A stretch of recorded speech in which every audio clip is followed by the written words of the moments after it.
Having overrun to a second additional day, delegates at the COP27 climate summit finally reached agreement in the early hours of this morning.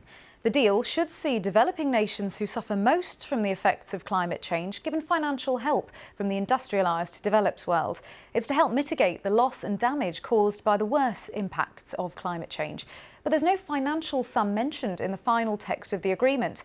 The summit also repeated a commitment to limit global warming to 1.5 degrees Celsius rise since pre-industrial times. But delegates couldn't agree on further commitments to cut emissions. Here's our climate editor, Justin Rolat. This is what this climate conference will be remembered for. Objections is so decided. An agreement to create a fund to help vulnerable nations with the loss and damage climate change is causing. The deal on loss and damage is undoubtedly a breakthrough, but there is huge disappointment in this room. Disappointment that the rest of the text is not more ambitious. Leaders of delegations met to discuss how they could change the wording to increase the effort to cut emissions. The aim of these summits is to raise ambition every year, but today's deal goes no further than what was agreed last year in Glasgow. What is low emission energy?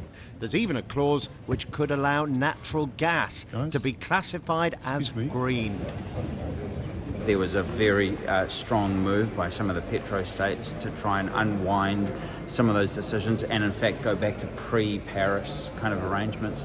And so, I mean, as you can tell, because how late we are, it was sort of trench warfare on that.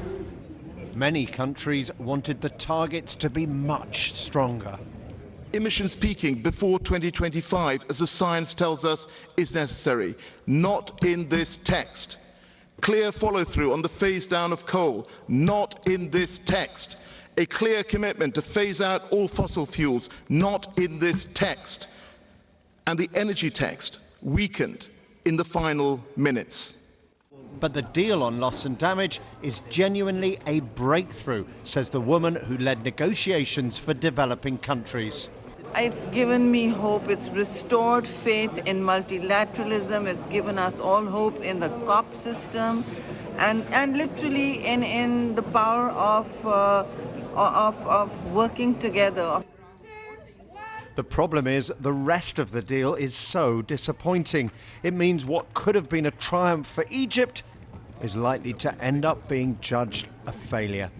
Justin Rolat, BBC News, Sharm el Sheikh, Egypt.